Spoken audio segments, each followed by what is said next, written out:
파동의 간섭 파트인데 일단 간섭이라는 용어가 뭔지부터 알아야 돼. 첫 번째, 간섭. 간섭을 알려면 중첩이라는 말도 알아야 되는데 중첩이라는 말은 합쳐지는 걸 말해. 봐봐. 여기 파동 두 개가 이렇게 오고 있어. 보여? 네. 얘가 이렇게 붕 오고 있는 거고 얘도 이렇게 붕 오고 있는 거야. 얘가 이렇게 오진 않아. 원래는 올라갔다가 올라온 만큼 내려가지. 그죠? 얘도 올라온 만큼 내려갈 거 아니야? 그러니까 내가 올라가고 내려갈 때쯤에 얘도 올라갔다가 내려가겠죠. 그러니까 여기서 내려가는 것과 내려가는 것이 만날 거야. 또는 합쳐지면서 올라가는 것은 또 올라가는 것과 만납니다. 자, 여기서 이렇게 봐야 돼. 자, 첫 번째 파동. 얘를 두 번째 파동이라고 했을 때 첫 번째 파동과 두 번째 파동의 지금 차이점은 높이 차이가 나죠. 이 높이를 부르는 말이 두 가지가 있어. 첫 번째, 진동폭, 진폭이라고 부르면 진폭. 문제, y1과 y2 중에 누가 진폭이 크냐? y1 진폭이 큰 거죠. 진폭이 크다라는 표현 첫 번째. 그 다음에 얘가 기준점으로부터 얘가 위치가 높은 위치에 있죠. 얘는 낮은 위치에 있지? 그러니까 위치가 다르죠. 이거를 위상이 다르다라고 표현합니다. 위상이 다르다. 그러니까 y1의 위상이 y2의 위상보다 더 크게 되는 거지. 위상이 다르다라고 표현합니다. 위상이 다르다.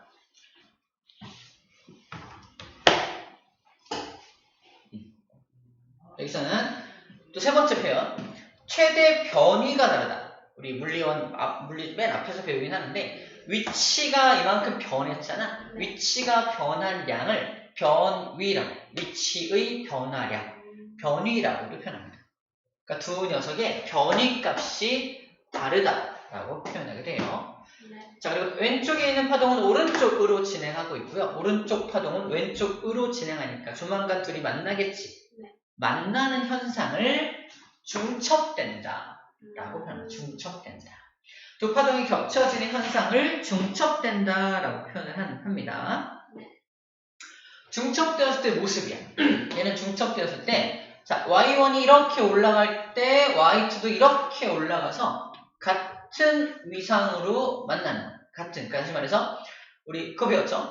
이렇게 위로 올라갈 때 꼭대기를 마루라고 했던 거 같아요. 마루. 그러니까 첫 번째 빨간색 파동이 마루를 이룰 때 파란색 파동도 같이 마루를 이룬다면 이 녀석은 합쳐서, 즉 중첩이 일어나긴 일어나는데 두 변위가 y1 변위와 y2 변위가 합쳐진 만큼의 합성 변위로 나타나게 됩니다. 정확하게 y1 더하기 y2만큼 올라가게 돼. 얘가 y1이었잖아. y2를 이렇게 더하는 거. y2를 더한 만큼 합성된 파동이 나타나게 됩니다. 원래 파동보다 훨씬 높아졌지. 이때 와, 파동에 간섭 현상이 생겼어 라고 표현하는 거야. 간섭.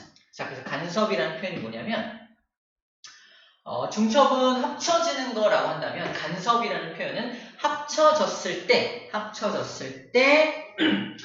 이 진폭이 변하는 현상, 합쳐졌을 때 진폭이 변하는 현상을 이제 간섭이 일어났어 라고 표현한다는 거지. 근데 간섭은 두 종류가 있다. 첫 번째가 보강 간섭이라는 것이 있고요. 상쇄 간섭이라는 것이 있는데 합쳐졌잖아. 합쳐졌을 경우에는 보강 간섭이 일어났어 라고 표현하게 되는 거지.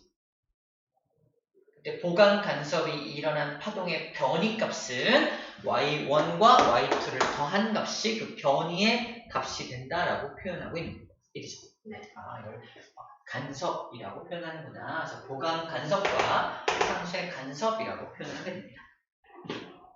자, 보강 간섭만 바라봤는데 상쇄 간섭도 볼게요. 다시 이 그림, 밑에 그림을 보면은, 자, 파동 1, 파동 2 두 개가, 얘가 마루일 때 얘도 마루지.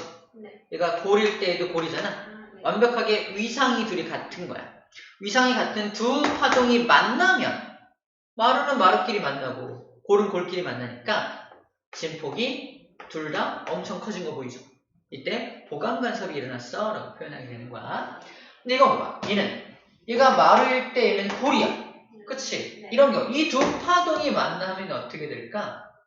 상쇄 간섭이 일어나겠죠?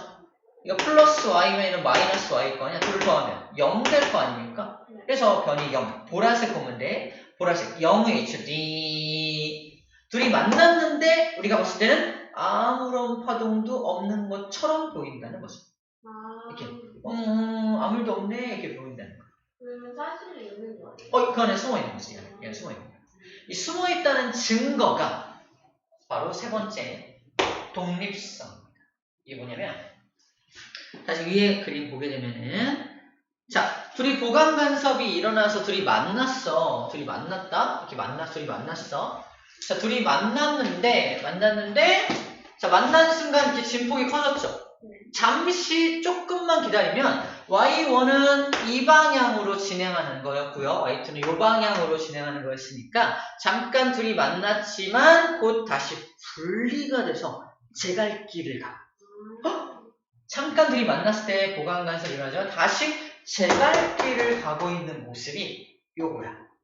그죠? y2 변이 그대로 회복해서 가고 있고요. y1 변이 그대로 회복해서 가고 있죠? 네. 잠깐 둘이 만날 수는 있지만 다시 독립적으로 활동한다는 뜻입니다. 이걸 파동의 독립성이라고. 독립성. 그래서 아까 상쇄 간섭이 일어나서 둘이 완전 아무것도 없는 것처럼 보이지만 잠시 시간이 지나면 다시 빨간 파동이 이렇게 살아나고 다시 파란 파동이 이렇게 살아나서 갑니다. 이걸 독립성이다라고 표현을 하게 되는 거지. 그래서 이런 파동은 각각 독립성을 가진다라는 표현이 이러한 표현입니다. 어렵지 않죠? 선생님, 근데 갑자기 상쇄 간섭 그림에서요. 만약 파동 1에 진폭이 더 크면은 합성파는 그러면 진폭이 이렇게 되면 이게 이만한 경우는 요 차이만큼으로 이렇게 나타나. 이렇게 되는 그렇지. 이렇게 되는 거지. 딱 그 차이만큼이 나타나야지. 딱 0이니까 이렇게 찍 되는 거고 살짝 되게 작은 파동이 되는 거야. 이 원리를 이용한 게 미리 말하지만 노이즈 캔슬링 들어봤어? 네. 노이즈 캔슬링 기술 우리 뭐 버즈 같은 거 껴서 노이즈 캔슬링이라는 게 있다고 그러잖아. 이 노이즈 캔슬링 이렇게 하는 거야. 내가 음악만 되게 잘 듣고 싶은데 외부에서 들어오는 어떤 잡음들 그것 때문에 되게 지금 뭐랄까 안 좋아. 그지? 그러면은 이 헤드셋 또는 이어폰 거기서 외부에서 들어오는 잡음을 인식해서 이게 외부에 들어온 잡음이다? 스스로 반대 위상의 파동을 만들어내. 그래서 없애버리는 거야. 그러니까 온전하게 음악만 놔두고 외부에서 들어오는 어떤 잡음, 소음 같은 것들을 사라지게 하는 거지. 그래서 온전하게 그 음악만 잘 들리게 하는 거야. 그게 노이즈 캔슬링 기술이야. 외부에서 들어오는 파동을 잘 분석하는 게 우선이 되겠지. 그런 기술이 이미 개발되어 있고요. 제트기 조종사들이 이게 헤드셋 이만한 거 끼는 것도 마찬가지예요. 굉음이 엄청나거든. 그 굉음 때문에 고막이 파열될 수도 있기 때문에 굉음이 빵 발생될 때 그걸 상쇄시킬 수 있는 파동을 그 헤드셋에서 미리 만들어내서 없애버리는 거예요. 그래서 통신할 때 통신을 위한 그 소리만 잘 들릴 수 있게 하는 거지. 그럼 노이즈 캔슬링은 있잖아요. 노래를 안 틀고 그냥 있어도 돼요? 그건 모르겠네. 그건 모르겠어. 그건 이제 그 회사에서 어떻게 만들었냐에 따라 좀 다르겠죠?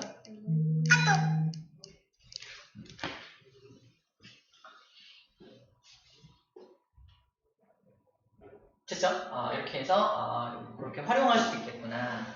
완벽하게 캔슬링이 안 되더라도 지금 진폭이 작아지니까 되게 조그맣게 들리니까 거의 영향을 안 끼칠 만큼 신경 안 쓸 만큼으로 변화시킬 수 있겠죠? 완벽하지 않더라도. 이렇게. 자, 이제 그와 관련된 예들을 좀 볼 겁니다. 보세요. 여기까지가 1번과 2번 내용이라면, 자, 물결파의 간섭. 이게 물결파인데, 물결파도 파동이잖아.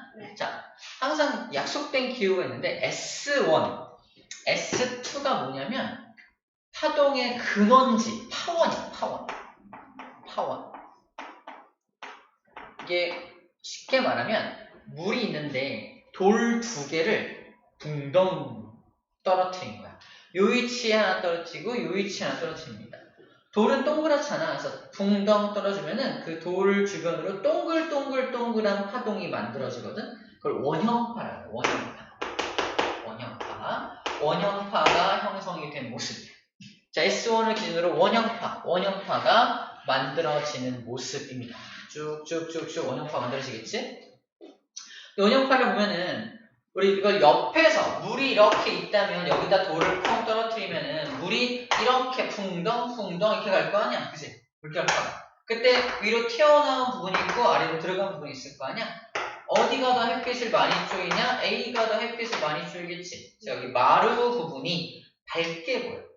그래서 물결파가 이렇게 출렁출렁거릴 때 우리가 볼 때 물이 출렁출렁거리다 할 때 우리가 물이 출렁거린다는 걸 인식할 수 있는 이유는 어디는 밝고 어디는 어둡기 때문에 출렁거림이 느껴지는 거야. 밝은 곳이 마루, 어두운 곳이 골인 겁니다. 그래서 그거를 표현하기가 평면으로 표현하기 어려우니까 이렇게 실선과 점선으로 표현해 놓은 거야. 실선이 뭐다? 밝게 보이는 마루를 뜻하고요. 점선이 골을 뜻하는 거야. 여기서 우리 뭘 알 수 있어? 보이나 이거? 람다. 마루부터 마루까지의 거리가 파장이었잖아. 그래서 여기서 이 그림을 보고도 파장이 얼마인지를 알 수가 있다는 거지. 이러니까 파장이 얼마인지 알 수 있습니다. 선생님, 물결파는 무조건 원형파예요? 아니. 물이 있는데 만약에 길다란 막대기를 물에다가 촥촥 치면은 이렇게 직선파가 만들어져. 긴 막대기를 축축축 쳐봐. 이렇게 만들어질 거 아니에요. 그럼 이 옆에는요? 옆에는 사실 휘어지기는 해요. 이 긴 막대기를 중심으로 옆에 이렇게 휘어지긴 하지만 긴 막대기가 있는 곳만큼은 어느 정도까지는 직선으로 가니까 거기 직선파를 만들기도 하는 거지. 그래서 크게는 원형파, 직선파 2개가 있다고 말합니다. 직선파, 원형파, 직선파.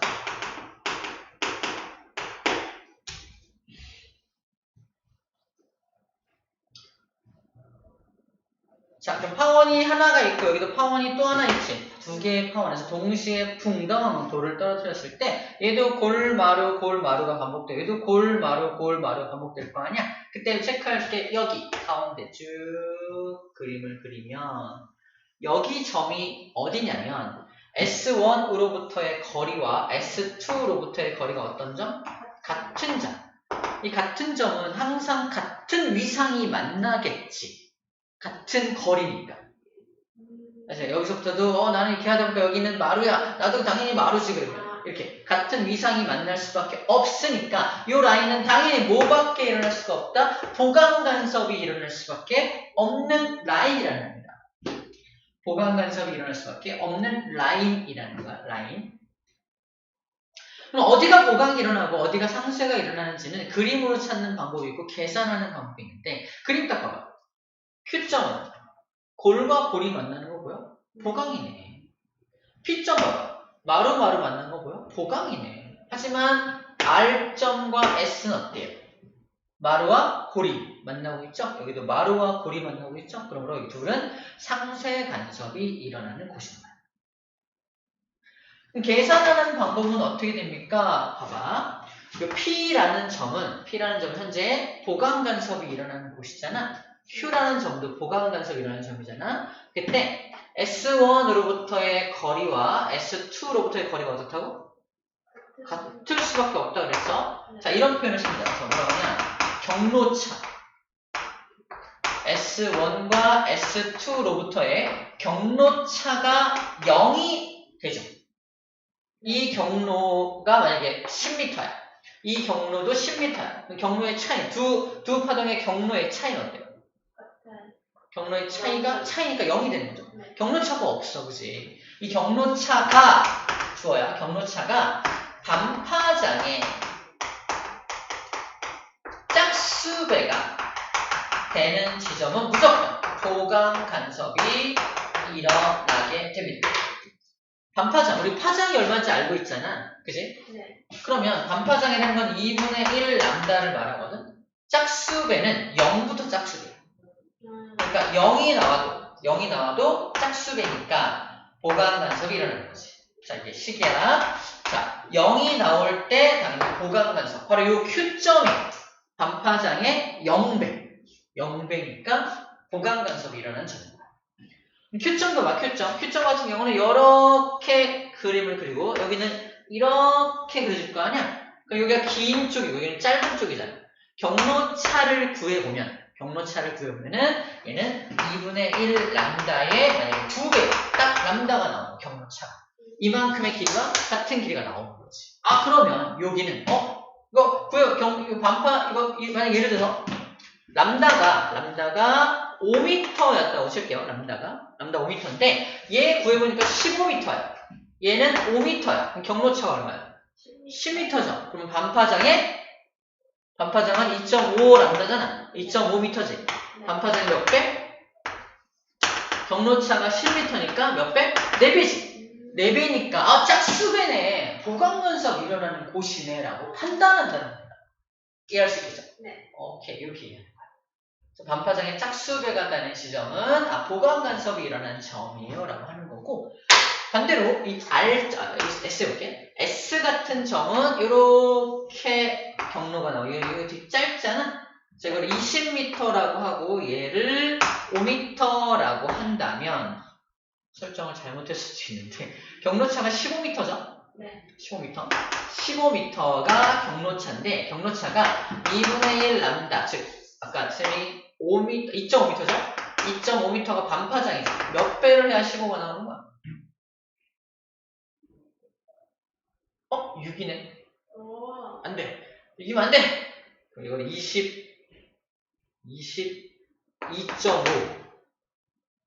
17.5 나오죠.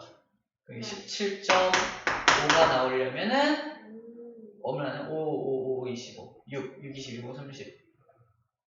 5로 설정해볼게요, 그냥. 7이라고 설정하려면, 7, 14, 7, 35. 7, 14, 35니까. 딱 맞네요. 7배. 이렇게 반파장의 홀수배가 나오는 점. 여기 22.5m인데 여기는 5m야. 그럼 경로차가 17.5m야. 그러면 반파장의 7배를 해주면 되잖아. 홀수배가 나오는 이 지점은 바로 상쇄 간섭이 일어나는 점이라고 인식하시죠. 그러니까 계산을 하는 방법은 파장이 나와 있을 때는 반파장의 여기가 요 S1 파원으로부터의 거리가 경로차를 구했을 때 경로차가 반파장이 몇 배인지, 홀수배인지 짝수배인지를 가지고 판단할 수 있다는 거예요. 알죠? 네. 자, 이 원리가 모든 파동에 적용이 되는 것이기 때문에 이제 다 했다고 보면 됩니다. 어려운 거 끝났다고 보면 됩니다. 자, 물결파는 이렇게 분석한다는 거 오케이, 알겠습니다. 다른 것도 마찬가지인데 다른 건 어떤가 볼게요. 자, 먼저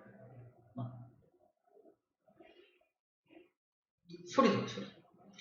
자, 두 번째 소리입니다. 물결파는 끝나고 소리를 보면은 스피커 2개를 공연장에 설치한 모습이야. 공연장에 2개를 설치해서 스피커로부터 나오는 이제 파동이 이렇게 마루와 고를 반복하고 있는 모습이야. 좀 의아하게 생각돼야 되는 게 뭐냐면 소리는 횡파가 아니거든요. 기억나? 소리는 종파잖아, 종파. 네. 종파라서 이렇게 앞뒤로 진동하면서 가거든. 이렇게 앞뒤로 진동하면서 가거든. 그래서 진행 방향과 진동 방향이 서로 나란하기 때문에 종파라고 불러줘요.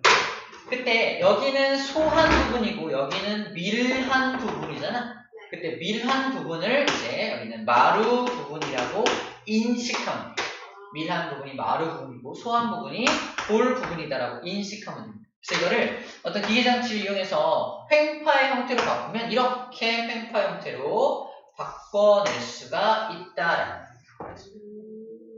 바꿔낼 수 있다. 그 바꿔낸 형태를 지금 이야기하고 있다고 보면 돼요. 어쨌든 여기서 마루로 표현된 곳은 이제 이렇게 겹쳐지는 밀한 부분, 소한 부분, 밀한 부분, 소한, 밀한 부분, 소한 이렇게 가는 모습을 우리가 좀 인식하기 쉽게끔 이렇게 표현했다라고 생각하면 됩니다. 근데 사실은 고리랑 마루 없는 거 같아요. 원래는 없죠. 그러니까 밀한 부분, 소한 부분만 있는 건데, 그러니까 밀과 소가 반복되는 건데 인식할 수 있게끔 이렇게 표현한 거다라고 생각하면 돼요. 자, 그러면 여기가 딱 가운데가 되는 지점, 두 파원으로부터 거리가 같은 지점, 아까 무슨 간섭? 보강 간섭이 일어난 지점이고, 여기가 다 뭐야? 여기 요 라인과 요 라인이 반파장의 짝수배가 되는 지점입니다. 하지만 여기 파란색은 어때요? 파란색은 반파장의 홀수배가 되는 지점이라서 상쇄 간섭이 일어나는 곳이에요. 내가 이 음악을 듣는 관객의 입장이라면 어디 앉아야 좋아? 그죠? 보강 간섭이 일어나는 곳에 앉아야 좋은 거야. 그치? 그래서 공연장을 설계할 때 여기다가 사람들을 앉히는 좌석을 배치하고 여기는 통로를 배치해요. 통로. 공연장 설계할 때 과학적 원리가 필요하다는 거죠. 과학을 배운 사람은 이렇게 설계하겠지. 저 이과인데요. 문과인데요. 공연장 설계를 좀 부탁드립니다. 예술적 재능이 있으시니 하실 수 있을 거예요. 그래요? 왠지 느낌에 여기가 좀 이렇게 사람들 앉히면 있어 보일 것 같아요. 안 들려요. 뭐야 하고 있는 거야? 이럴 거 아니야. 사운드가 왜 이래? 이럴 거 아니에요. 망한 거지. 공연장 설계 실패한 겁니다. 과학을 공부해야 된다, 안 해야 된다? 해야 된다. 특히 물리는 해야 된다. 물리해야 된다. 그죠? 나이스! 그래서 이렇게 공연장 설계할 때 이 간섭, 파동에 대한 이해가 없는 사람한테 무슨 공연장 설계를 맡겨. 이제 말도 안 되는 겁니다. 그렇죠? 만약에 굳이 사람을 여기다 앉혀야 한다면 어떻게 되겠어? 스피커 위치를 조정해야 되죠. 그치? 이러면 됩니다. 이건 할 수 있어. 그치? 계산하면 되니까. 오케이. 그걸 할 수 있냐 없냐의 능력은 바로 이과만 가지고 있다. 또 성의자님. 그렇습니다. 알겠죠? 네. 자, 이거 물결파와 소리 어렵지 않게 다 분석할 수 있습니다. 뒤에 이제 그림이 나올 텐데, 그림을 통해서도 이제 잘 하면 되겠죠? 이게 그 그림이야. 방금 했던 내용이야. 경로차가 0인 곳, 당연히 보강 간섭이 일어나는 곳이니까 사람들 여기 앉혀야겠죠? 여기는 상쇄 간섭, 경로차가 2분의 3 람다야. 그러면은 반파장의 몇 배야? 반파장의 몇 배가 돼야 2분의 3 람다가 되는 거야? 3배죠. 홀수니까 이게 상쇄 간섭이 일어나는 지점이라는 거야. 여기 사람 앉히면 안 들려요 라고 하는 거지. 가끔 공연장 갔는데 사람이 너무 많아가지고 앉을 데가 없는 거야. 통로가 비어있네? 통로에 앉아서 혹시라도 통로에라도 앉아서 통로에 앉아서 공연을 감상했다. 어떻게 될까? 너무 재미가 없는 거야. 그치? 그래서 절대 공연장 같은 경우는 이런 소리를 들어야 하는 공연장 같은 경우는 또 지정된 좌석에 앉는 걸 권합니다. 그렇죠? 퍼포먼스만 볼 거라면 괜찮은데 소리를 들을 거라면 그러면 안 되겠죠? 자, 그 얘기를 하고 있는 거예요. 자, 그 다음에 얇은 막에 의한 빛의 간섭 현상은 뭐냐면, 자, 비눗방울인데 비눗방울을 자세히 보고 있으면은 막 무지개 빛이 반짝 이렇게 왔다 갔다 본 적 있나요? 비눗방울? 비눗방울 자세히 보면은 막 이렇게 무지개 무늬가 막 이렇게 돌아다니기도 하고 막 움직여요. 그래서 되게 아름답게 느껴지고 신기하게 느껴지기도 하는 게 비눗방울인데, 비눗방울이 왜 그러면은 그 아름다운 무지개 무늬가 나타나느냐에 대한 이유입니다. 비눗방울은 말 그대로 비눗방울이니까 액체 상태거든요. 액체 상태고 막 공기 중에 떠다니니까 막 회전을 막 한단 말이에요. 그래서 아래쪽이 약간 무거운 액체가 모여, 이만한 비눗방울 생각해봐. 아래쪽에 무거운 비눗방울이 모여 있었는데 바람 때문에 휙 뒤집혔어. 비눗방울이 다시 이를 쭉 흘러내릴 거 아니야. 쭉 흘러내리면서 다시 말해서 이 막의 두께가 원래 아래가 두꺼웠는데 갑자기 위가 두꺼워지고 흘러내리면서 두께가 변하고 막 그 두께 변화가 수시로 일어나는 게 바로 비눗방울이라는 겁니다. 두께 변화. 그래서 두께가 여기는 두껍고 이거구나. 두께. 비누막의 두께가 두꺼운 곳이고 비누막의 두께가 얇죠. 네. 비누막의 두께에 따라서 보이는 색깔이 달라지게 됩니다. 예를 들어서 현재는 빨간색을 한번 예를 들어볼게요. 빨간색.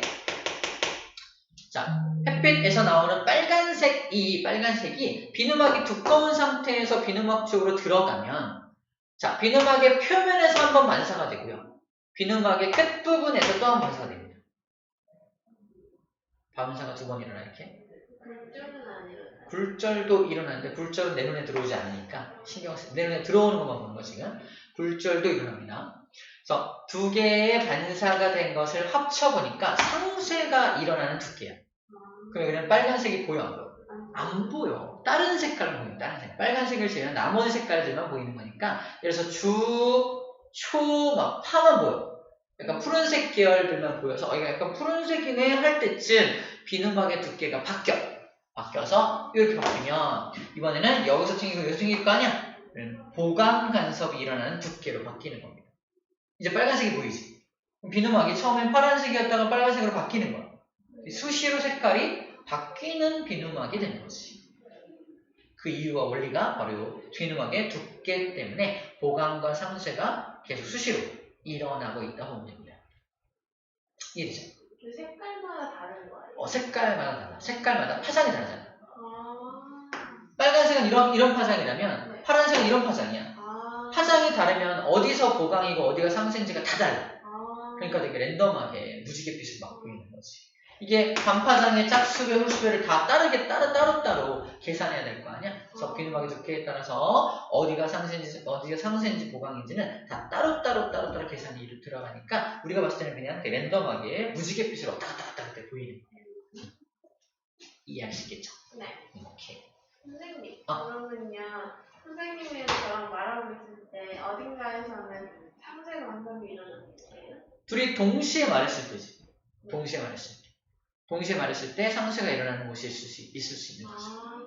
파원이 하나면 그냥 마루골이니까 간섭이 일어나지 않지. 두 개의 파동이 만나야지만 간섭이 일어나니까 두 명이 동시에 말할 경우, 세 개가 동시에 말할 경우, 이런 경우가 이에 해당하는 거예요. 됐죠? 네. 오케이. 자, 그 다음에 이중슬릿 실험은 되게 중요한데, 봐봐. 일단 이중슬릿 실험에 대한 소개. 1803년에 영국의 과학자 영이라는 사람 이름이야. 영이라는 사람이 단색 광원에서 나온 빛을 단일 슬릿과 이중 슬릿에 통과시켜 스크린상에 밝고 어두운 간섭무늬를 얻는데 처음 성공했다. 이게 그러면 무슨 실험이냐? 바로 빛의 파동성을 입증한 최초의 실험이 됩니다. 옛날에는 빛이 파동이라고 생각하지 않았어. 왜? 우리가 아는 모든 파동은 이 음파를 비롯한 물결파를 비롯한 지진파를 비롯한 파동들은 매질이 있어야지만 전달이 되거든. 근데 저 빛은요. 우주에서 날아오잖아. 매질이 없어도 전달되는 파동이 아닌 거 아니야? 라고 할 무렵에 이 이중슬릿 실험을 통해서 간섭 무늬가 나타나는 걸 실험을 통해서 확인을 한 겁니다. 이거야.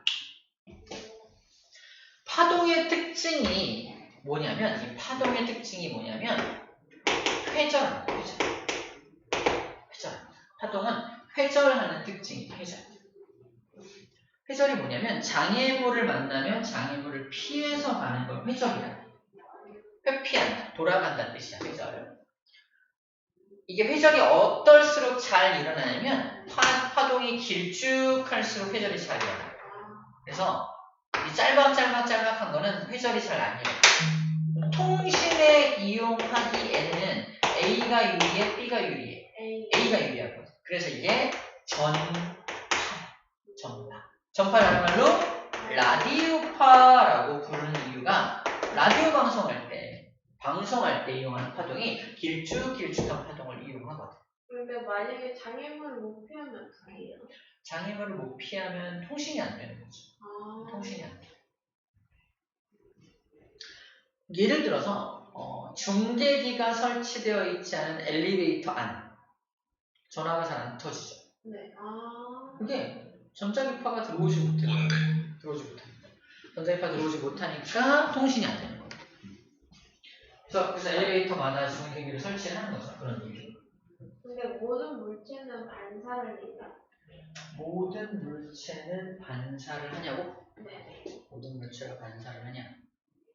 모든 물체. 아니, 검은색 물체는 반사를 안 하는 거야. 그걸 어떻게 볼 수가 있어요? 거기만 빛이 튕겨나오지 않으니까. 다른 곳은 다 빛이 튕겨나와서 보이잖아. 근데 거기는 빛이 안 나와. 빛이 안 나오는 것을 검은색으로 인식하는 거야. 그 부분만 빛이 안 나오잖아. 네. 그게 검은색이라니까. 검은색은 빛이 아니야. 검은색 빛이란 없어. 아, 그래요? 검은색 빛이 어딨어? 검은색은 빛이 없어. 검은색 빛은 빛이 아니야. 이거 몰랐나요? 검은색은 빛이 아니야. 빛이 나오지 않는 부분을 검은색으로 인식하는 거야. 자, 어쨌든 만약에 빛이 파동이라면 회전할 거 아니야? 네. 진짜 그런지 아닌지 빛을 쏴본 거야. 어디다가? 슬릿에다가. 구멍이 하나 뚫린 슬릿을 단일 슬릿, 구멍이 2개 뚫린 슬릿을 이중 슬릿이라고 불러주는 겁니다. 자, 이게 장애물로 작용을 하는 거야. 슬릿이. 장애물로 작용하는데 중간에 빠져나갈 구멍이 있지. 네. 일로 빛이 빠져나가. 빠져나가고 나서 이게 회절이니까 돌아나간다 그랬잖아. 네. 돌아가니까 이렇게 퍼집니다. 마치 와이파이처럼 퍼지는 거. 이 퍼진 빛을 또 2개의 슬릿, 이중 슬릿 통과시키면 각각 퍼질 거 아니야?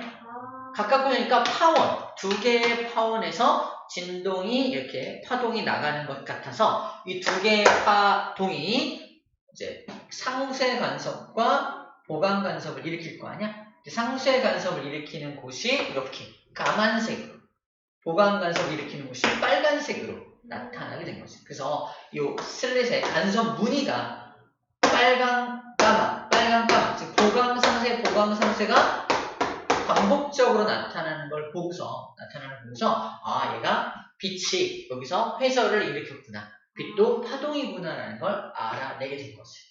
이 간섭 무늬가 나타났다는 것 자체로 빛이 파동이라는 걸 입증하게 된 겁니다. 선생님, 근데 저기에 이렇게 표현이 된 거는 그냥 쉽게 이제 표현하려고 일정한 거예요? 이거? 아니, 그 옆에. 아, 이거? 네. 아니야. 빛은 직진하잖아, 원래. 직진하니까, 네. 직진하는 빛을 표현해, 직진하는 빛을 표현한 거고, 직진했던 빛도 장애물을 만나면 그 장애물을 지나는 순간 퍼진다는 거야. 빛이 새어나온다는 표현을 쓰는데,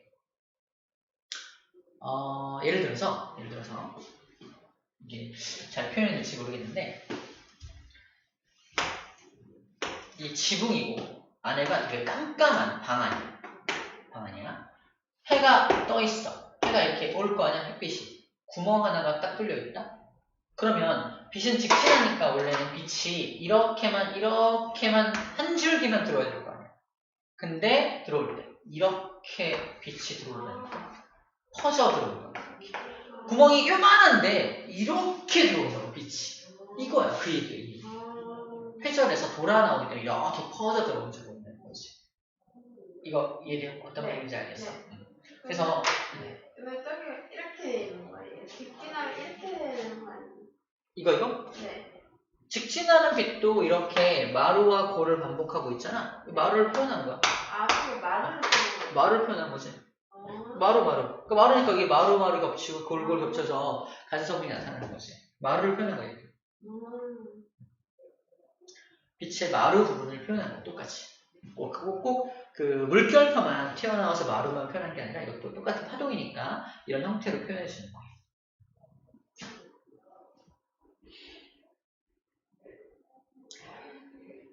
자, 다 배웠고 이제 마지막 간섭을 그럼 어디다 활용하느냐 아까 잠깐 얘기를 했었는데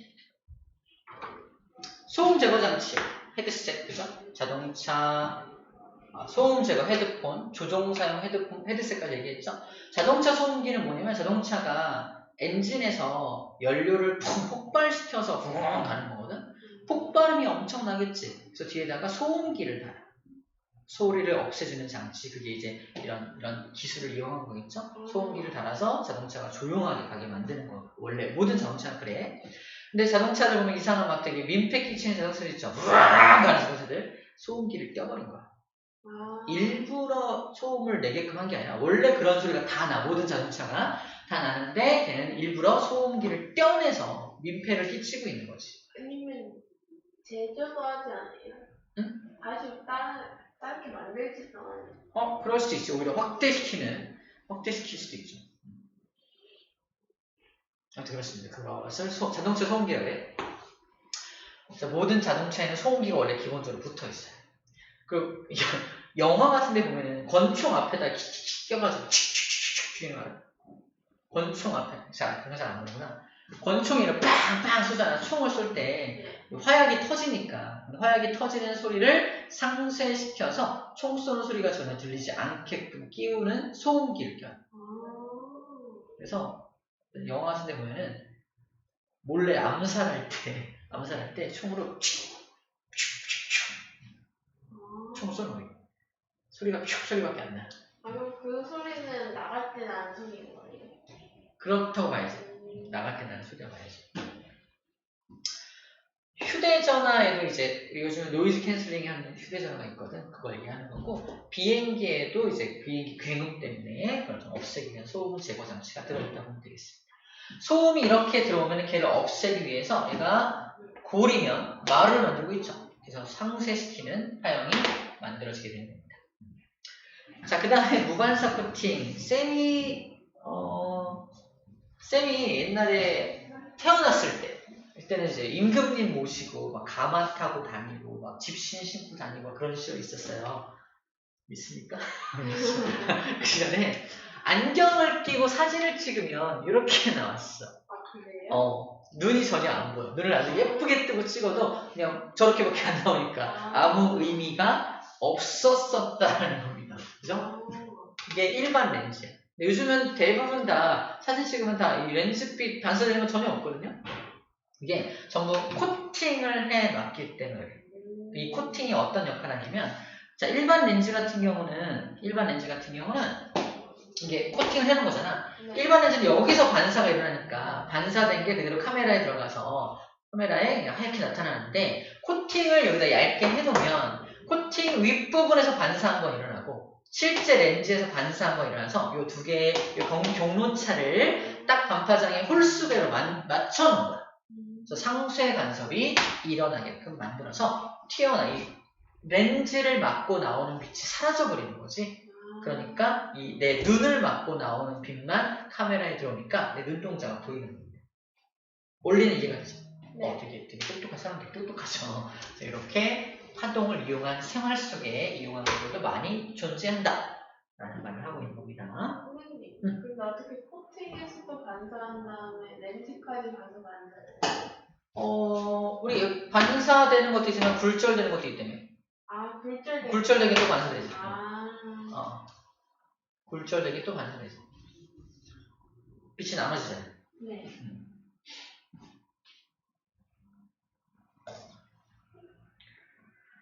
자, 홀로그램이라는 거는 이제 10,000원짜리 지폐 보면은 이제 자세히 본 적 있나? 10,000원이라고 써 있는 거기가 어느 방향에서의 보냐에 따라서 색깔이 달라진다. 본 적 있어요? 없군요. 그럴 줄 알고 선생님 10,000원짜리를 준비했어요. 굉장히 고액의 지폐죠. 너무 많이 들고 다니시는 거 아니에요? 그러니까 조심스러워. 자, 여기 10,000원짜리가 있는데요. 저기 있는데, 아이고. 무슨 색깔로 보여? 만이라는 숫자가? 고동색. 바꾸면 색깔 바뀌는 거예요? 금색으로. 바뀌지? 네. 고동색, 금색 바뀌지 마. 네. 이게 어느 방향에서의 보냐에 따라서 색깔이 달라져. 그게 이걸 홀로그램 기술이 적용됐다고 표현하거든. 여기서 각도가 얘가 서 있고 약간 누워 있지. 네. 각도가 어떻게 달라지냐에 따라서 여기는 노란색 빛을 보강 간섭시키는 각도고 여기는 초록색 빛을 보강 간섭시키는 각도인 거야. 각도에 따라서 초록색이 보강되고 여기는 노란색이 보강되기 때문에 노란색이 자세히 진하게 보이고 초록색이 진하게 보이는 거지. 그래서 왔다 갔다 함에 따라서 다르게 보이는 겁니다. 자, 이거 홀로그램 기술을 적용한 그 잉크 또는 그 기술을 적용한 걸 해서 위조 지폐를 방지할 때 쓰는 거예요. 그러니까 이걸 컬러 프린트 했다면 이런 기술이 적용이 안 되니까 어느 방향에서 보더라도 그냥 노란색으로만 보이거나 어느 방향에서 보더라도 초록색으로만 보인다면 이게 위조 지폐인 거지. 그죠? 또 위조 지폐 방지를 위해서 이 앞에도 홀로그램이야. 앞에. 앞에. 은색 부분 뭐야? 은색 부분이 어디서 보면 많이 보이고 어디서 보면은 지도가 보인다. 지도요? 지도가 보여. 우리나라 지도. 다시 봐. 다시요. 많이 보이기도 하고 지도가 보이기도 하고 막 이상한 동그란 무늬가 보이기도 하고 세 가지로 바뀔까? 맞아요. 그것도 홀로그램 미술이 거기 적용된 거야. 이게 컬러 프린트로 구현이 될까? 절대 안 돼. 뭐예요? 그것도 그 안에 숨어 있는 건데 걔는 홀로그램이라기보다 이건 모르겠어. 이거는 이제 이렇게 보면 전혀 안 보이잖아. 네. 이렇게 햇빛 보면 뒤에 숨어 있는 게 보이죠. 네. 이런 거는 홀로그램이라기보다 모르겠는데 이것도 위조 집행 방지를 위한 거고. 여기 우리가 눈으로 볼 수 없는 글자가 써 있다. 눈으로 볼 수 없으면 당연히 안 보이지. 여기다 자외선을 쏘면은 그 글자가 보여. 즉 자외선을 받으면 빛을 내는 특별한 잉크로 글자를 써놓은 거지.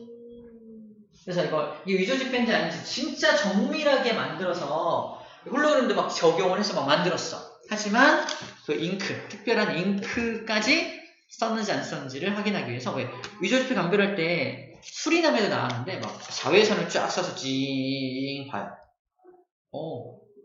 이렇게 봅니다. 그래서 이게 위조 집행이 아닌지를 판단할 때 그런 기술을 또 쓰게 돼요. 그러면 직접 자외선을 전용 잉크까지 만들어서 할 그렇지. 그러면 위조 집행을 만들 수 있지. 그런데 그 정도는 거의 천재 아니에요? 거의 천재이고 기술. 그지? 천재죠. 근데 위조 지폐를 굉장히 잘 만드는 나라가 하나 있어요. 우리나라랑 굉장히 밀접한 관련 있는 나라인데 달러를 진짜처럼 만들어내요. 아무튼 그런 나라가 있어요. 나쁜 나라죠. 좀 안 좋은 나라죠. 아무튼 위조 지폐에 대한 내용이었고요. 자, 간섭을 이용한 현상입니다. 첫 번째, 여러 가지 악기. 악기에 이런 공명통이라서 구멍이 뻥 뚫려 있고, 이렇게 여기 퉁퉁퉁퉁 소리 나는 어떤 악기의 본체가 있잖아. 소리를 딱 만들면 그 본체 안에서 공명이라는 게 일어나. 공명이 뭐냐면 보강 간섭을 일으키는 그 안에서. 그래서 소리가 크게 나오게끔 만들어지는 장치가 모든 악기마다 있다고 보면 됩니다. 그래서 그걸 잘못 설계하면 잘못된 악기가 되겠죠? 하는데 악기 소리가 잘 안 나. 잘못 만든 거야. 그래서 악기를 만들 때도 장인이 만들어야 되는 게 그런 이유입니다. 그래서 체크할 건 보강 간섭이 체크가 되겠죠. 공연장 설계 아까 우리 잘 얘기했었죠. 보강 간섭이 일어나는 곳에 사람들을 앉혀야 되고 상세 간섭이 일어나는 곳은 통로를 만들어야 합니다. 여기 통로 부분이 바로 상세 간섭이 일어나야 되는 부분이에요. 그래서 스피커가 어디 위치하느냐에 따라서 이 위치가 달라지게 되겠죠. 설계 이과가 해야 됩니다. 자, 그 다음에 이건 뭐냐면 모르포 나비도 날개 표면에 파란색 빛을 보강 간섭시켜서 파란색으로 보이는 거예요. 다시 말해서 이 모르포 나비 날개를 이거 되게 이쁘다. 그래서 날개 이러면 안 되잖아. 비늘을 뚜둑 뜯어. 파란색이네. 뚜둑 뜯어. 파란색이 아니야. 흰색이야. 이 날개 표면은 다 흰색으로 되어 있는데 각도에 따라서 보는 각도에 따라서 색깔이 푸른색으로 보인다는 거지. 그래서 이걸 약간 응용하면 이걸 응용해서 옷에다가 적용한 어떤 옷이 있는데 모르포 나비의 어떤 원리를 응용한 옷이 있는데 보는 각도에 따라서 푸른색으로 보이기도 하고 분홍색으로 보이기도 하고 그래요. 그래서 내가 그 옷을 입고 딱 서 있잖아. 너는 푸른색 옷을 입고 섰네. 사람들은 분홍색 옷을 입고 섰네라고 다르게 인식하는 거지. 특별한 옷이죠. 자, 이게 모르포 나비의 원리가 되는 거고. 자, DVD 정보는 혹시 CD, DVD 본 적 있나요? CD 본 적 있죠? CD에다가 정보를 기록할 때 이런 말을 써요. CD를 굽는다. 버닝한다. 못 들어봤나요? CD에다가 어떤 정보를 기록해 본 적이 있나요? CD-롬에다 집어넣고. 아주 오래전 옛날 얘기인데 CD-롬이라는 게 있어서 CD-롬에다 공 CD를 집어넣고 정보를 막 기록을 하는 게 있어요. 윙 돌아가면서 막 이상한 냄새도 막 나고 그래. 왜냐면 이게 기본 CD의 모습인데 CD 아래쪽에 이렇게 생긴 어떤 물질이 아래 발라져 있고 아래에서 빛을 쏴요. 빛을 쏴서 여기를 태워버립니다. 태워서 이만큼 태워버립니다. 여기는 안 태워. 여기도 태워. 여기는 안 태워. 여기도 안 태워. 옆에도 태워. 어디는 태우고 어디는 안 태우고 이렇게 반복해서 나타나게 하는 거야. 이진법인가요? 맞아, 이진법이야. 맞아요. 앞에서 나왔지 않아요? 나왔었던 것 같아요. 그래서 이렇게 태우고 안 태우고를 결정을 하는 거야. 그래서 여기를 A 부분, 여기를 B 부분, 여기를 C 부분이라고 한다면 여기다 빛을 다시 이거 이제 이렇게 태우고 안 태우고가 이제 쓴다. 어떤 정보를 쓴다라고 기록을 하고 쓴 걸 어떻게 읽어내느냐? 빛을 이렇게 쏘는 거야. 빛을 띵띵 쏘는 거야. 이게 한 세트야. 쏘면은 하나의 빛은 여기서 튕겨나오고 여기서 튕겨나올 거 아니야? 이렇게 다른 각도에서 튕겨나오면 여기는 상쇄가 일어나. 상쇄는 0입니다. 근데 여기다가 팅팅 쏘면 어떻게 돼요? 같은 위상에서 튕겨나올 거 아니야? 보강이 일어나겠지. 이게 1입니다. 그죠? 여기도 비어있으니까 여기서 쏜 것도 0이 되겠죠? 여기는 1 되겠죠? 그래서 0, 1, 0, 1을 기록한 거예요. 이게 바로 이진법. 0, 1, 0, 1. 그래서 여기서 의미하는 게 뭐냐 하면 어떤 글자일 수도 있고 사진일 수도 있고 어떤 영상일 수도 있는 거죠. 이진법으로 표현해요. 그래서 CD에다가 여러 가지 정보를 기록할 수가 있는 거예요. 여기도 보강 간섭과 상쇄 간섭이 이용된다는 게 중요한 포인트입니다. 되죠? 여기까지가 간섭의 이용에 대한 내용이에요. 이 정상파에 대한 내용은 간단하게 설명할게요. 정상파는 이렇게 초록색 파동이 오고 빨간색 파동이 오잖아. 네. 빨간색 파동이 오고 있으면 둘이 만날 거 아니야? 만나면 진폭이 변하겠지. 그러니까 둘이 이렇게 계속 지속적으로 파동이 오는 거야. 한번 팅 쏘고 마는 게 아니라 지속적으로 파동을 계속 보내줄 때 이 파동이 유지되겠죠. 그러면 연장해보면 이렇게 빨간색이 갈 거고 초록색은 또 이렇게 갈 거 아니야. 둘이 완벽히 겹치지. 그럼 전부 다 보강 간섭이 일어날 거 아니야? 그러니까 여기도 보강, 뭐야? 보강 되겠지. 보강돼서 원래 쏜 파동의 진폭은 되게 작은데 보강돼 둘이 만나는 곳의 진폭은 엄청 큰 상태로 이렇게 갈 거 아니야. 그게 지속적으로 쏘니까 계속 큰 진폭 상태로 유지가 되죠. 그죠? 마치 이 파동이 이 공간에 갇혀 있는 것처럼, 머물러 있는 것처럼 계속해서 진행하는 게 아니라 계속 보강 이렇게 여기서 이렇게 떨리고 있는 거야. 이 안에서만. 그래서 이 정상파가 뭐냐면 머무를 정자입니다. 머물러 있는 상태처럼 보이는 파동을 정상파라고 그래요. 주로 악기에 이용이 돼요. 악기에서 소리를 한번 삑 내면 낼 때 정상파 진동이 그 안에서 그 악기 안에서 일어나는 거예요. 이때 정상파를 이용한 것이 악기의 원리에 적용된다고 봅니다. 그래서 소리를 잘 못 내는 경우는 내가 똑같은 파동을 이렇게 보내줘야 되는데 호흡의 문제로 또는 여러 가지 문제로 어떨 때는 이렇게 파동을 보내, 어떻게 이렇게 파동을 보내니까 제대로 소리가 안 나는 거야, 악기에서. 단소 같은 것도 다 이런 보강, 정상파가 이용이 돼야 되는 거야. 그래서 일정한 어떤 호흡량도 필요하고 같은 소리를 보내줘야 되기 때문인 거지, 같은 파동을. 그것이 이제 과학적 원리가 과연 들어있다는 얘기를 하는 겁니다. 자, 어쨌든 그래서 정상파라는 건 체크할 게 마치 제자리에서 진동하는 것처럼 보이는 파동을 정상파라고 불러준다라는 겁니다. 그럼 마치면은 이동하는 거면 실제로는 계속 이동하고 있는 거지. 끝으로 이동하고 있는 거지. 독립성 때문에 이동할 수밖에 없잖아. 이동하고 있지만 계속 또 파동이 오니까 중간에서는 계속 같은 파형을 이루고 있는 거지. 이것도 뭐 계산하는 것들이 있긴 한데 일단 그런 것들은 아직은 안 나오니까 일단 이렇게 정상파라는 건 이런 걸 의미하는구나 라는 정도까지만 알고, 자, 그래서 간섭 활용의 예도 한번 볼게요. 여기는 간단하게 읽기만 할게. 충격파 쇠석술, 그래서 수술하지 않고 몸 안에 어떤 돌 성분이 껴있을 때 이 파동을 보내줘가지고 파동의 진폭을 보강 간섭을 이용해서 파동의 진폭을 크게 해서 깨트리는 거.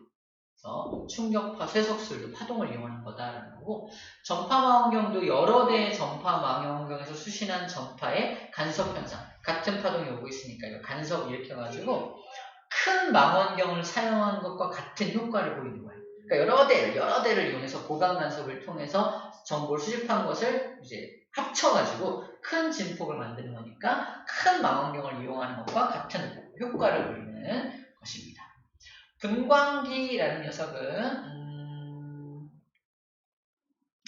이건 간섭 현상을 이용하여 빛을 파장별로 분리시킨다.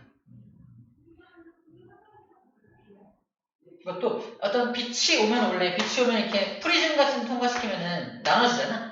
이걸 분산시킨다, 나눠뜨린다 라고 표현하는데 파장별로 분리시키는 장치인데 프리즘은 굴절률을 이용해서 파장별로 분리를 시키는 거라고 한다면 분광기는 그 안에서 원리는 자세히 모르겠지만 분광기 안에서는 이 간섭 현상을 활용해가지고 이게 파장별로 분리를 하는 장치라고 소개가 되어 있습니다. 아, 분광기는 그렇게 되어 있구나 라고 보면 되겠어요. 네, 이런 것들도 다 파동과 관련된 것이다. 오케이, 문제를 좀 풀어볼게요. 257쪽 문제. 근데 전자제품 중에서 충전기 빼고 비에너지를 화학에너지로 전환하는 게 뭐가 있어요? 충전기 빼고? 네. 충전기가 왜 비에너지를 시작하지? 아, 전기 에너지. 전기 에너지지? 네. 잠깐만 생각해 볼게.